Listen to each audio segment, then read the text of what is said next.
Hey folks, Les here, and decided to do a video talking a little bit about animation and the animations that I'm doing for Resolute Bliss on different projects that I'm on with them, like Brides or Oz, the Nightmare and Emerald. I've been getting a lot of questions about the animations on these things, and thought I would just kind of give you folks a glimpse into some of my process. Um, so there's a little, I guess, some information, folks to realize is that since most of them are coming to know me through comics these days, and they don't realize that I actually have been a technical director in the animation business for decades, literally like 25, yeah, about 25 years of my career has been spent in animation as a technical director, specifically in 3D modeling and animation, but there's also a lot of overlap with that into the world of 2D animation, which I did a lot with a company out of England for a very long time called Renga Media Limited. Renga was a really cool company, had a lot of great stuff going for it until my friend Tony, who was the founder of it, passed away. So anyway, now that the history lesson part's over, I always have to laugh at myself. You get that way when you've been doing this stuff this long. Um, I just wanted to kind of show a little bit of what I'm doing here. Now, a lot of folks will see the program that we're sitting in, DAZ Studio, and think, oh, that's a hobbyist program. That's blah, blah, blah. And they'll blow it off. Well, I've developed rigging and characters and things for DAZ Studio for a long time, a very long time. DAZ and the previously the various companies that owned its predecessor or I guess competitor, Poser, all of those companies have at one point or another been my clients, and I've developed a lot of the content that, well, for a long time I developed a lot of content that shipped in the programs or was available through their websites, and so I see those programs as extremely useful tools and valid for getting your work done as a working artist.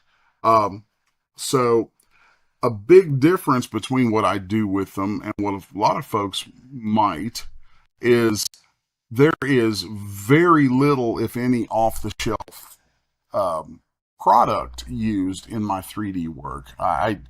There's uh, my good friend Brent Bowers can attest to this because he's been with me in the 3D side of things for a very long time. You know, there's this running joke. Les makes his own stuff, I'll say. You can fill in the vernacular there. But I've always had this attitude of making my own stuff and making my own content, my own 3D content and using it, which is why I unabashedly integrate 3D into my comic book work, uh, and definitely animation. I mean, good Lord, I couldn't imagine doing the kind of animations I do and not integrating mountains of 3D and crazy, crazy tricks into it.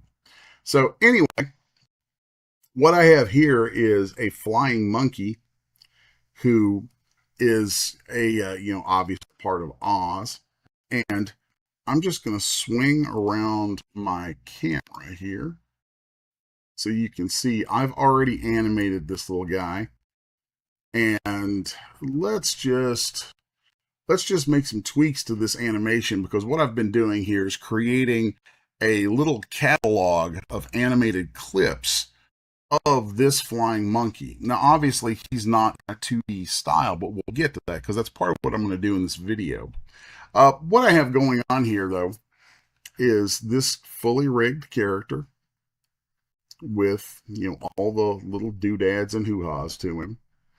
And I am going to take the animation. I'm going to go ahead and play this so you can see the animation. So I have animated this flight cycle.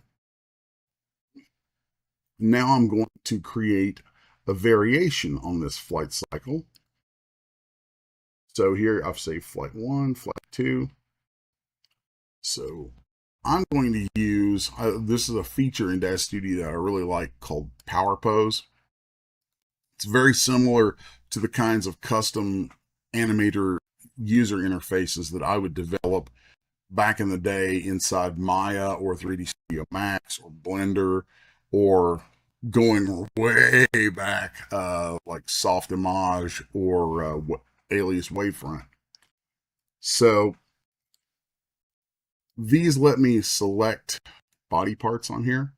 So I'm going to go ahead and select the collar of this character, and I'm going to move that collar down. Control E, I can restore that collar. Then I'm going to Control E and restore that upper arm. Now let's grab this forearm and we'll rotate it out.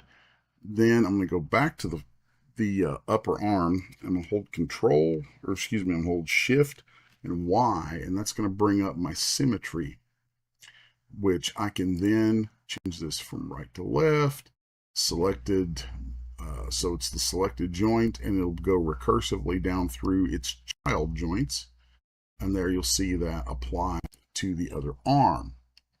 Now once I've done that, because I want this to loop perfectly, so if we play right now, you'll see it'll get to the end, the arms just jump right back there.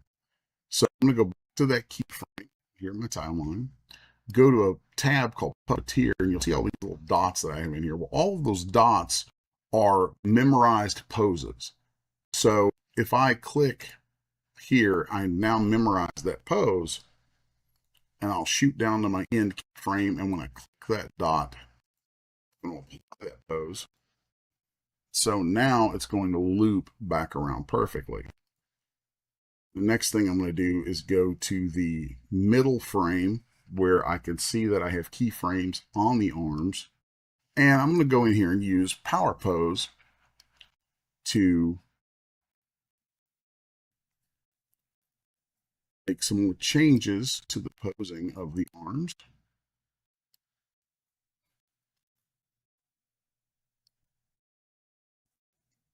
Now let's give that a play. Nice. And there we immediately have this little variation. So now if I, at the middle frame, I'm going to click on the hip, excuse me, on the pelvis joint. Let's get that little rotation there. And then we'll just make this little change to the legs there.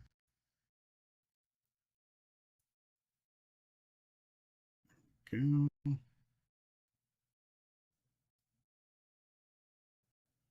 Change to the head. Let's do touch to the torso. And these are just little variations that are easy to pop in here. And we can see this animation roll through. Now I already have my settings set up for where I'm going to save it to. And this is using the viewport rendering instead of doing a full render, because this is lightning fast. This is as fast as your computer can display it. And I don't need it fully rendered or photo rendered for what I'm going to do with it. So a lot of times I will, well, I shouldn't say a lot of times. From time to time, there are certain shots where I want a massive amount of detail and I want to really get in there and be granular. And it drives me crazy because I want to do that so often. But I can't because of timeline or deadlines. But sometimes I will take a clip like this, and then I will literally just put that clip in Clip Studio in animation mode on a timeline and rotoscope over it, just like they did on the one of my favorite animated movies of all time is Fire and Ice from Frank Frazetta. With that, they filmed actors. And a lot of Disney films do this. Ralph Bakshi did this with Frazetta and with American Pop and Wizards. They'll film actors acting through, different movements or different things that they want, and they will then rotoscope those, meaning they'll trace over or roughly follow those those frames of film in the animation cells so that they have really believable animation. I think that there's a lot of things people are like, oh, that's cheating. I'm like, no, it's not. No, it's not. Trust me. If you want what one man's cheat is another man's technique. So I'll just leave that there like that. So anyway, sometimes I will trace over frame by frame on this. And that's kind of what I'm going to do here, but it's not going to be all by hand. So since this is my artwork, this is my model, my sculpting, my rigging, the crazy thing is when you're doing the techniques I'm about to do over your own 3D, well, there's a very tiny, I'm stumbling over my words here. If you draw traditionally and you sculpt, 9 times out of 10, your sculpting and your drawing you're going to look at them and tell they're from the same person. And if you're a 3D guy who does 3D sculpting and rigging and animation and all that, there's a very high likelihood that your animated output is going to look a lot like your hand-drawn output. It's probably going to look like your hand-drawn output just with less detail because you just don't have the time to put all that detail into every single frame. Thus what I was talking about a second ago with rotoscoping. But anyway, let's go ahead and get back into this before I go down these rabbit holes a little too far. I'm going to go ahead. You can see here where I've been outputting this already, making variations. So I'm going to choose a new folder to output my base clip into. And this is going to become clip 7. So select my folder there. And this is going to be Flying Monkey 7. Okay, and then I'll hit render, and you see the timeline. It walks through each one of those. It's not displaying them, but it's taking the viewport output of each one of those frames and saving them out as PNG files. Okay, so now if I come into my folder for that, I'll put that in number 7. Here we can see all my sequential frames. Now then, I'm going to come over into Clip Studio, and let's go ahead and make a folder. I haven't gotten up to number 7 yet, but I'll go ahead and jump to number 7 just because. So we're going to say Clip. Come on, it didn't register my voice on my voice to type. Clip. There we go. So, and for those who might not be familiar, I do use voice to type, and I use different kinds of assistants and things like that because of my current state of disability, where my left hand it can't operate on a keyboard and things like that. You'd be shocked how much stuff you really do need 2 hands for. So I've adapted a number of different things. I won't go into that rabbit hole because I've talked about it ad nauseum for 3 years now in public. So, but anyway, I use voice to type a lot, and so there we go. So we're on clip 7. Now I'm going to import, and you can see in the interface that I have buttons set up for all kinds of things because I get tired of drilling through menus. We're going to select all these frames, and it's going to bring them all in inside this folder. Okay.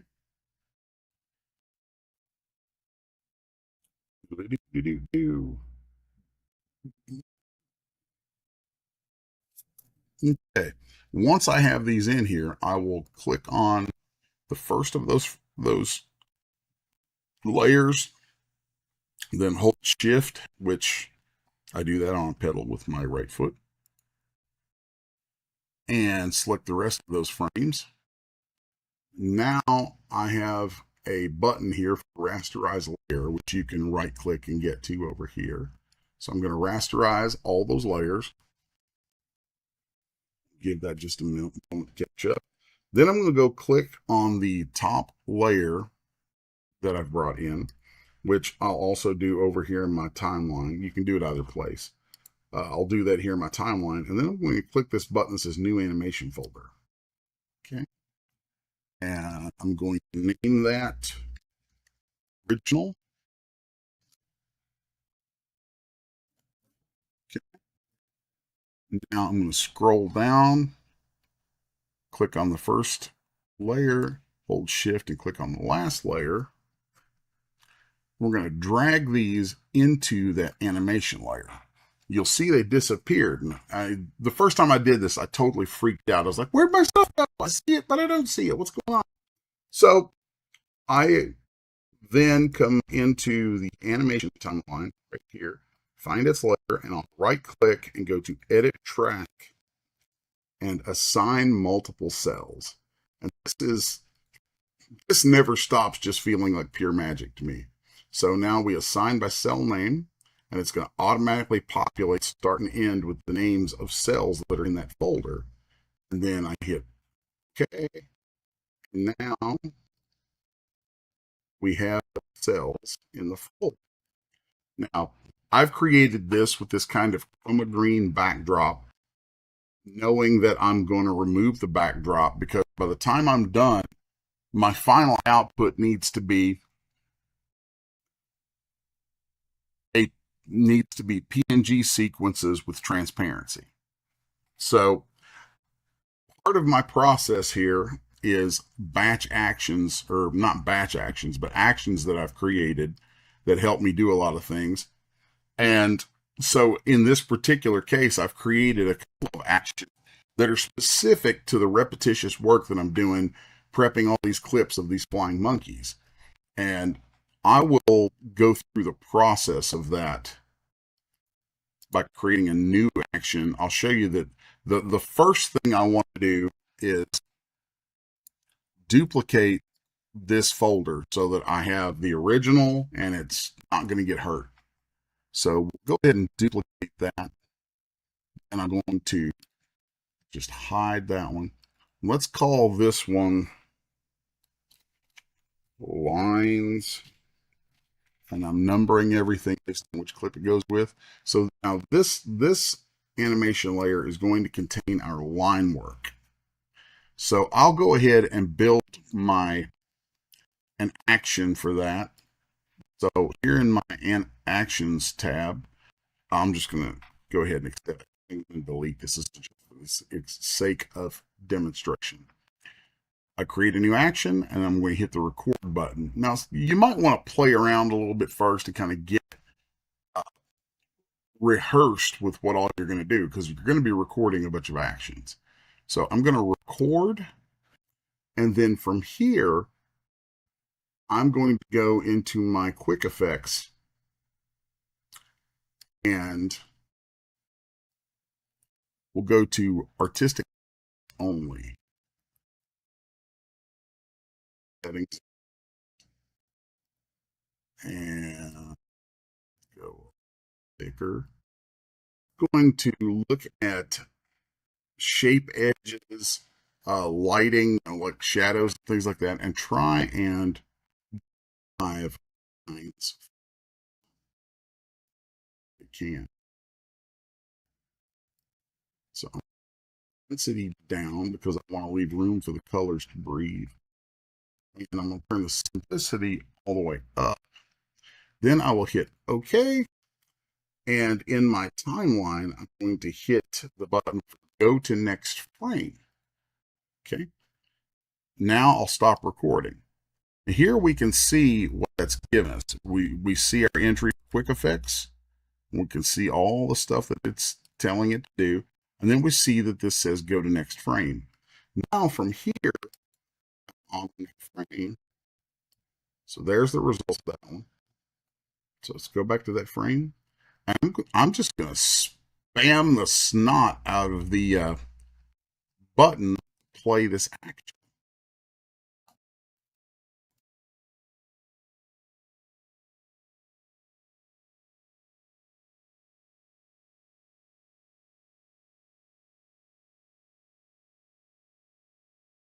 You get tired of hitting that button, but it's way better than the amount of stuff you'd have to do by hand.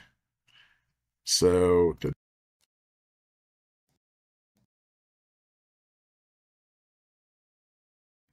if we're telling it to cycle through something, but there isn't. Now that we've done that, let's hit play and we'll see we have line work for our flying monkey. Okay. Now I'm going to delete that action because I don't need it, because I already have one here. That was just for the sake of demonstration.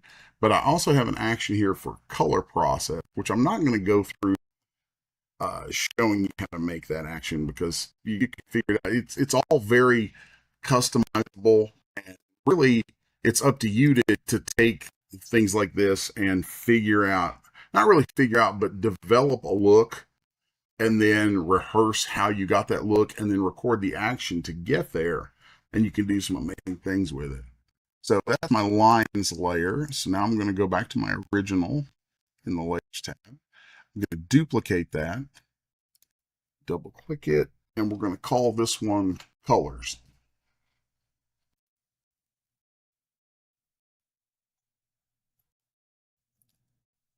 Colors. Voice to type is tripping on me. I hate it when it does that. I'll just sit there and hunt and peck and do it manually. So now I'm going to turn that layer on. Okay. And I'm going to start spamming my auto action that I've made for the color process.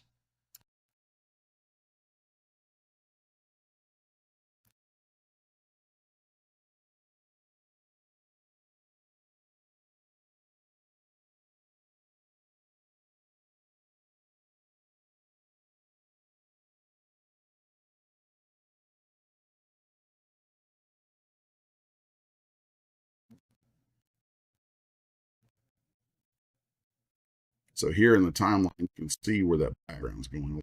So I've got a few more to go. So let's just spam that button.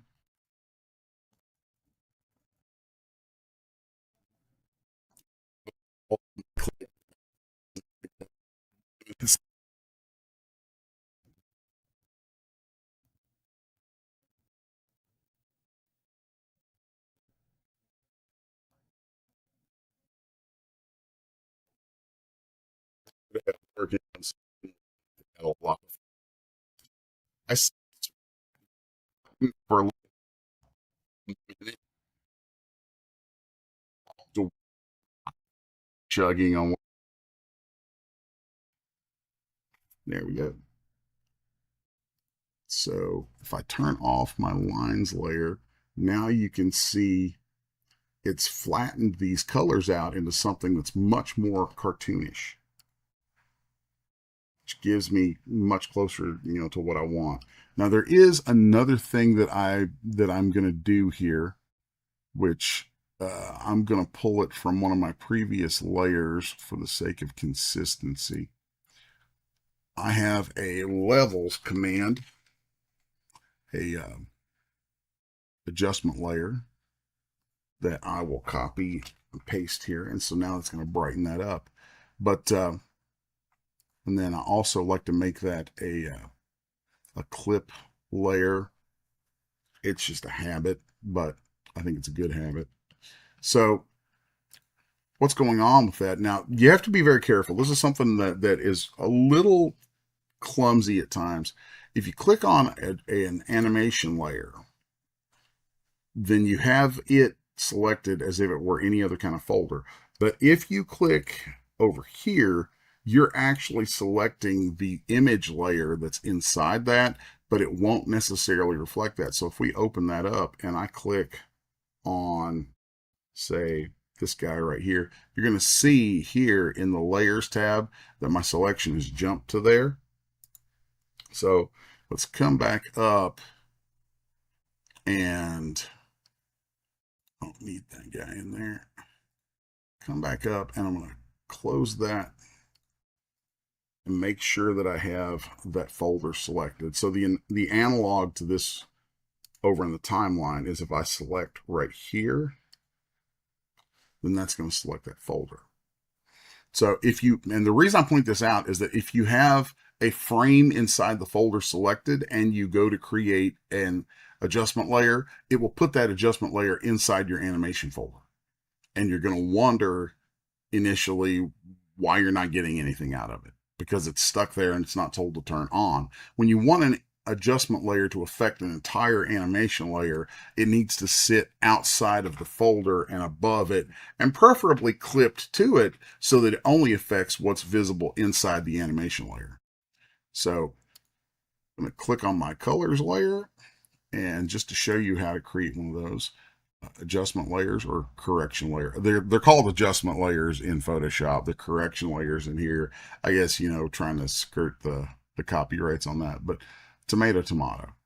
So we'll go new correction layer, level correction, and then I'm just going to squeeze all of this down like that, just for the sake of showing it. And then going to clip it to the layer below, so you really can't tell what that's actually doing. And I'm going to turn on this white fill that I have back here so that you can see. I think it's easier to see than against the grid. So that just gives you a look at how that was done. Delete that one. That's a little annoying. It always wants to delete the mask first before it deletes the layer. So here we can see there's our colors animated. And then let's turn on our lines over top of it. So anything that you can do to an image, anything that you can do in creating a piece of artwork in Clip, you can also automate a huge amount of it so that you can run it across multiple frames and translate that into animation. So there's a pretty ridiculous amount of things that you can do with that. It's really just all up to your own creativity. But from here, the next part of my process with this is I'm going to turn this background layer off, and I'm going to tuck that color layer and its adjustment into their own folder. So I've selected the two, right clicked and hit create folder and insert layers. So now I have those there where I can easily turn them on and off. So there's our original, there's our color layer, and there's our lines. So I'm going to turn on my color layer. Now I'm going to export individual frames of this.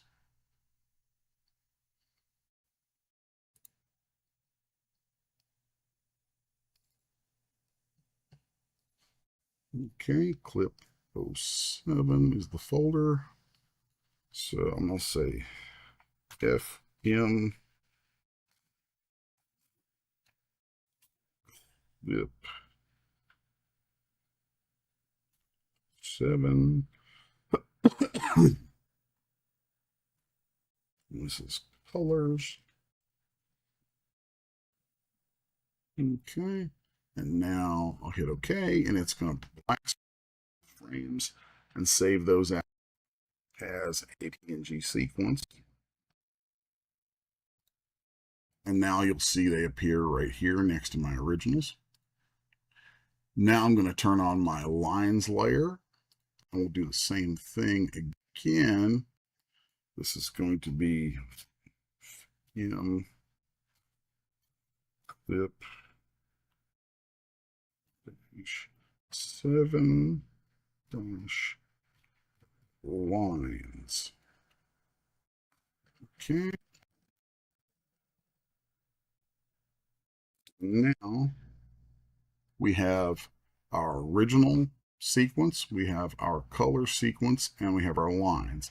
Now, honestly, it's probably better to have all of these in their own folders, but I'm kind of swinging wild here and being just a little sloppy with it to get it done quick. That kind of thing happens.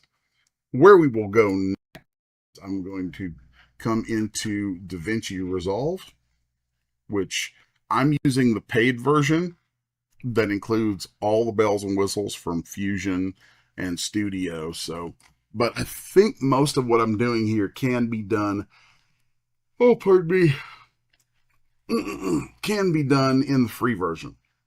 So let's see, I was working on number 4, so I'm going to copy. I'm going to go ahead and name this one 7 because I want all my stuff to be kind of organized properly. So here's Flying Monkey number 7. You'll see that I've already got a number of things set up where I can duplicate them in these clips. Okay, if we go into Flying Monkey, let's look at number 3. He's a good example. So here we can see number 3, and I have a solid color put behind him just for the sake of being able to see. But when I go to use these in animations and composite them in timelines for an edit, I will go through and turn off that background, and then that will show up with transparency. Like all that you saw that was blue will be transparent, so that this will just drop right over any footage I want to put it over. So I have that in there, and then I have an adjustment clip sitting on top of everything that has a radial blur in it. And I like that because it just gives this sort of, it's kind of a way of faking a sense of motion blur, especially on something that's an arcing motion like the pivot of wings. It's just a little something extra that I like to throw in this. Then on the bottom clip where the colors go, I find that there's oftentimes kind of junk that comes in the alpha matte when you bring your sequential frames over. So let's go ahead and do that, and I'll show you what's going on there. So to bring your sequential frames into DaVinci, I'm going to start by selecting all of my color frames. So this is FM Clip 7 colors, and I'm just going to drag those and drop them on the timeline, and it will automatically compile them into a clip up here. For some reason, when I try to drag them just into the media pool, it brings them all as individual images, which I don't want, and it's probably something that I'm missing in my preferences, but I really don't care since I can just drag them onto the timeline and it works. So there you go. So here you can see, if we zoom in a little bit, and it's not letting me zoom in. There we go. There we go. If we zoom in, you can see this little specks of green from the background that I had. So we have to get rid of that. And the way I'm going to do that is with this little guy right here called Alpha Matte Shrink and Expand. And I'm not sure if that's available in the free version or not, but that's what I'm using here. So we're going to go ahead and hit that right there. And then I'm going to change the morph operation to shrink. And then this radius is only going to go a tiny little amount, like 0.15 or something like that. Just very barely, yeah, 0.14. And that totally cleans up those exterior artifacts. Next, we're going to pop over here and select the first of our lines frames, shift select the rest of them, and then just drag that into the track above. And now you'll see we have our lines on here. I'm going to keep that blurring clip or adjustment clip turned off for the moment so you can see. And there we go.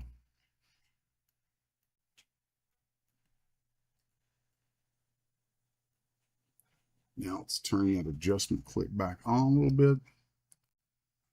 And I really don't have to keep the lines and the colors separate, but I like having them separate because I know that in my compositions, at any time I want to color my lines a little bit, which is something you see a lot in anime and traditional animation. Uh, the lines aren't always just black drawn lines. In fact, most of the time they're not. And if I want to color those lines, I could do it in clip and output it that way, but I'd rather have them black and then be able to add or tweak colors on them later, non-destructively. So it's just a little thing, and it's not that much work to keep them separated like that. So I really prefer to do it that way. So there you go. You can see we have that clip brought in and assembled, and that gives you I think a pretty good look at some of my trick bag of animations. All full disclosure, I have like I said, I have like 25 years of well, at this point I've been working as an artist for 33, and probably 10 of that in comics and 25 of that in animation. So there's an overlap. There's about a 5-year overlap between comics and animation for me. There's so many different tips and tricks and things that I pull out all the time. It's kind of crazy. But that gives you a look inside just, some of my methodology for doing animation. So anyway, just wanted to share that. I hope it's useful. And, any folks who want to talk about animation sometime, talk about the techniques and things that go into it, I'm usually game for that. So I hope you enjoyed the video, and I'm not even sure which channel that I'm involved in this will show up on. It'll probably get played tomorrow for my podcast on the Madness Network. I do a weekly show called the Comic Artists Hour, but we get into animation pretty regularly too. And if it doesn't show up there, then I know there's a bunch of different places that'll show up. So wherever you see it, whoever's network, whatever channel, be sure to like and subscribe and do all that groovy stuff that everybody already knows about. So until then, thanks for watching, and I hope it was useful. All right. Keep making cool stuff, folks.